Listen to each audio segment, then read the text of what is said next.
It is lower as the pre-open indicated by about 65, 66 odd points. IT is on the back foot. The Nifty IT index down 0.8% for the day. For the week so far, it's lost about 3%. Markets at least holding on to that 17,190 mark on the Nifty. We have seen some recovery from the lows. We're down 40 points.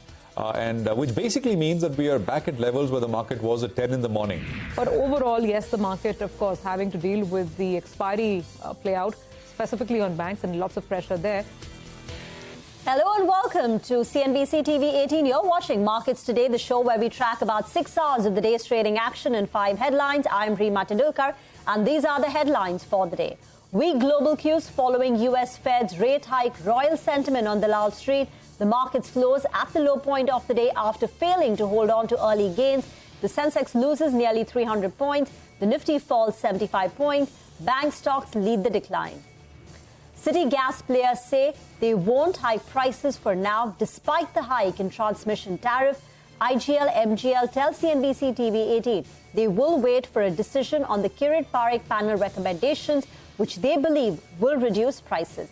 Meanwhile, GAIL says the hike in gas transmission tariff is positive for the gas economy. Hindustan Aeronautics slides 5% after the government floats an offer for sale to sell stake in the company at a discount of 7%.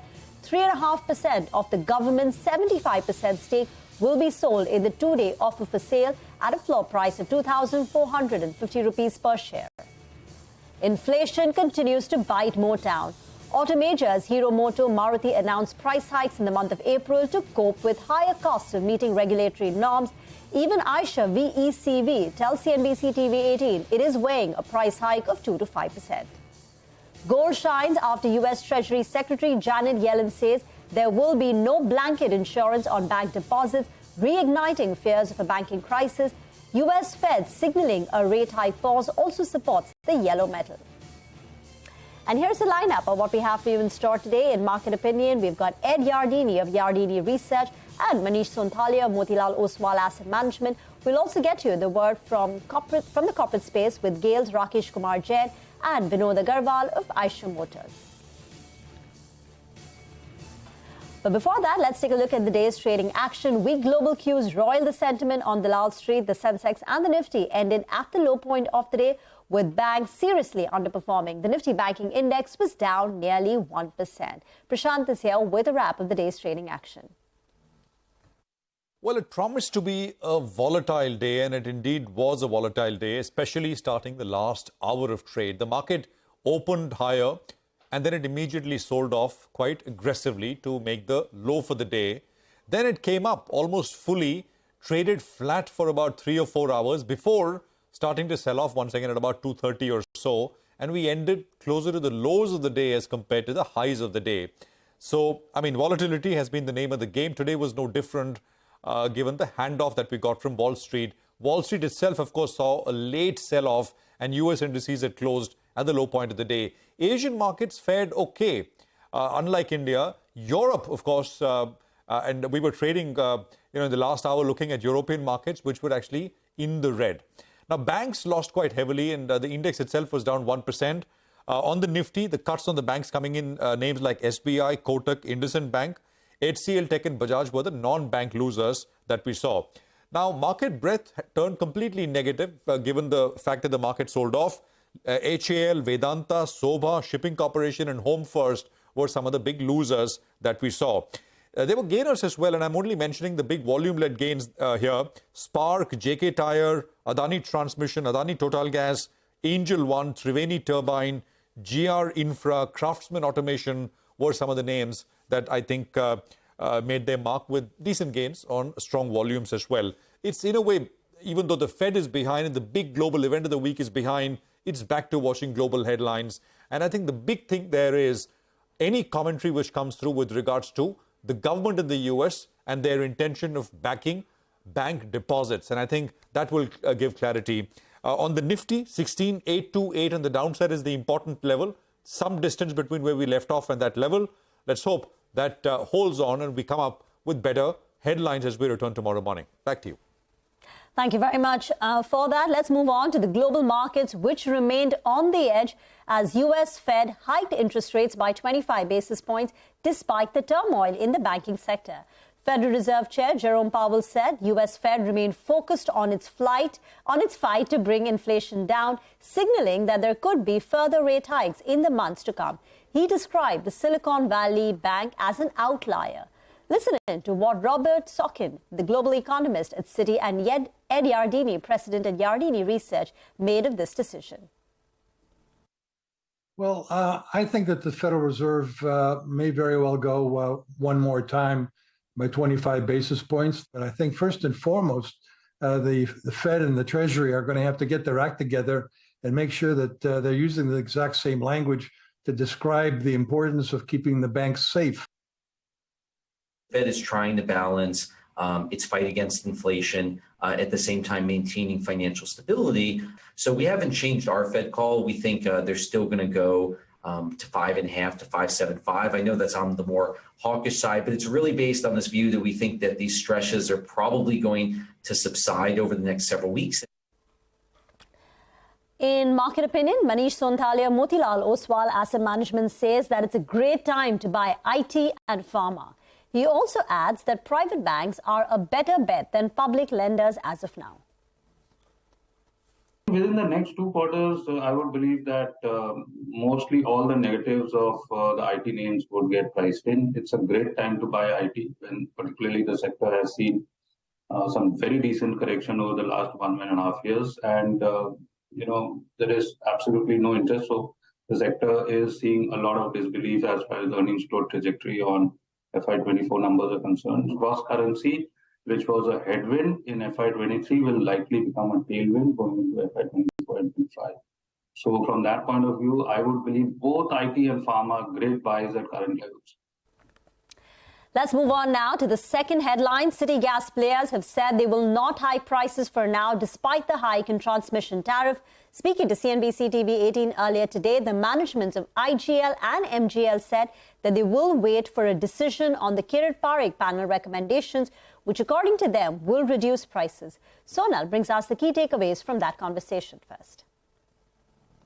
Well, yes, GAIL has been in focus since yesterday because PNGRB has gone ahead and increased tariffs for the integrated pipeline by 45%, and that is something which is positive for the company. Now, let's get you the brokerage view before we tell you what the conversation was like with GAIL and the users of gas, IGL and MGL. Citi has a buy rating on the stock. They say that integrated tariff hike should put to rest skepticism about regulatory upsides. Jeffrey says that see a 17% EBITDA rise because of this tariff hike that has come by for FY24. Morgan Stanley says that this implies an increase of 2,000 crore rupees in terms of revenues and 14% in terms of EPS for FY24. JP Morgan says the tariff hike and lower spot LNG prices from here on are the big triggers for the company going forward. And Motilal Oswal has increased their EBITDA estimates to 13,400 crore rupees versus 11,600 crore rupees that they had earlier for FY24. We spoke to GAIL today and they said it's a good move, though the hike is lesser than what they had expected, so they'll go ahead and appeal for this as well. The EBITDA they expect overall should see an increase of nearly 1,600 crore rupees on current volumes. They transmitted around 107 in quarter 3, 111 last year, and in FY24 they expect volumes of around 122 to 123 MMSCMD, which will lead to higher revenues. Then we spoke to the users of the gas as well, IGL and MGL, where MGL said that this tariff hike could be a gain for some and could be a loss for some, depending on what location a particular user is located at. However, if there is a price increase that they have to, if there is a tariff hike, they will pass it on to their customers in form of price increases across their products. However, IGL said that while the input costs will go up by 80 to 85 rupees per SCM, they will not be passing it on to their customers as they are focusing on volumes. But both the players told us that on 1st of April, the outcome, or at least the decision on the Kirit Parikh recommendations will be made. If that is made, gas costs will come down and that will be settling the increase in tariffs. But yes, the final decision on pricing for both these city gas distribution companies will only come after this final policy as far as gas pricing is concerned. In fact, let's listen in to what the managements told us earlier today. We are examining the order and we will go back to PNGRB for review of their tariff order which they issued yesterday. So it's a very early reaction, because we have received yesterday only, and these early study suggests that certainly we will approach to PNGRB for review of tariff for upward revision. PNGRB has notified the tariff for 9 of our physically interconnected pipeline. If you see the weighted average tariff for those pipeline currently is around 46 rupees per MMBTU, which has been increased to 58 rupees 61 paisa. That means there is an increase of 26% for these pipelines, and this increase will result into increase of our revenue and also the EBITDA by almost 1600 crore rupees per annum, only based on the actual volume flow being done by us. For some customer it will be a gain, for some customer it will be a loss, depending on where they are situated. It will definitely be a pass through, because tariff, there are two ways to look at it. One is that some of the gas we consume for internal consumption, so that has to be consumed by us. For some which we can pass through, this is a sustainable, continual basis, so we can't keep it on our books. It has to be passed through. If it increases, we have to pass through. If it decreases, we have to pass through. So we are also yet to receive the final impact on IGL, but our preliminary analysis reveals that the input gas cost will go up by say 80 to 85 paise per SCM. And we don't have immediate plans to pass it on to the consumers, because we have not increased the prices for long in the past. We will review these prices as and when Krit Pari Committee recommendations gets implemented. In case PNG, this Krit Pari Committee recommendations are implemented as recommended, I think there will be reduction of around 1.5 dollar per MMBTU. Let's get to the third headline then. Hindustan Aeronautics slid 5% after the government kicked off its offer to sell stake in the company at a discount of up to 7%. Vivek is here with the details of this offer for sale. Vivek. Hindustan Aeronautics was the stock in focus today. The stock was under quite a bit of pressure on the back of the development that the government had announced an OFS, or an offer for sale. Now, this was a divestment by the government, and this is mainly in order to meet the MPS norms, or the minimum public shareholding norms. Remember, the government of India held slightly higher than a 75% shareholding as far as HAL was concerned. Now, what's actually happened is that it's a 3.5% stake sale via the OFS route, and almost at a 6.5% discount to yesterday's closing price, and the floor price for the OFS has come in at close to 2,450 rupees, which accounted for the steep fall that we saw in the stock price today.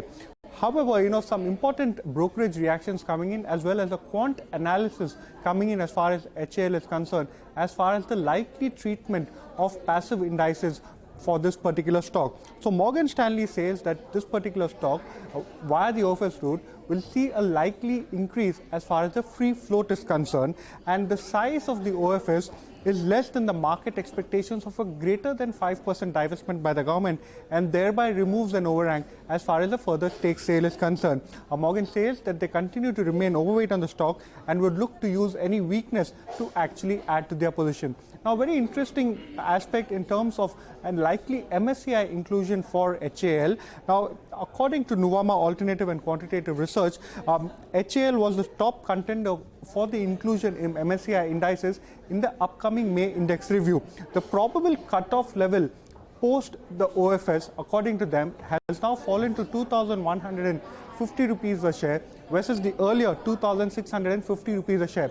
And also they believe that if the stock does get included into the MSCI index, likely flows of close to $195 million could actually aid, and that is why HAL, according to them, remains the top pick and the top likely inclusion into the MSCI Standard Index come the May review. Thank you very much for that. We'll slip into a break. We'll be back in a jiffy with the other headlines.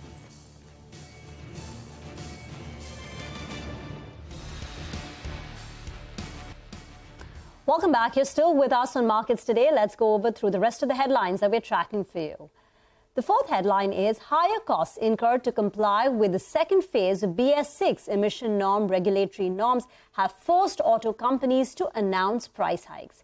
Hero MotoCorp joined the list of auto companies by announcing a price hike today, a 2% hike from April 1st. Maruti soon followed suit. However, Maruti has not specified the quantum of rise as of now. And this comes after Kia and Tata Motors had raised their prices.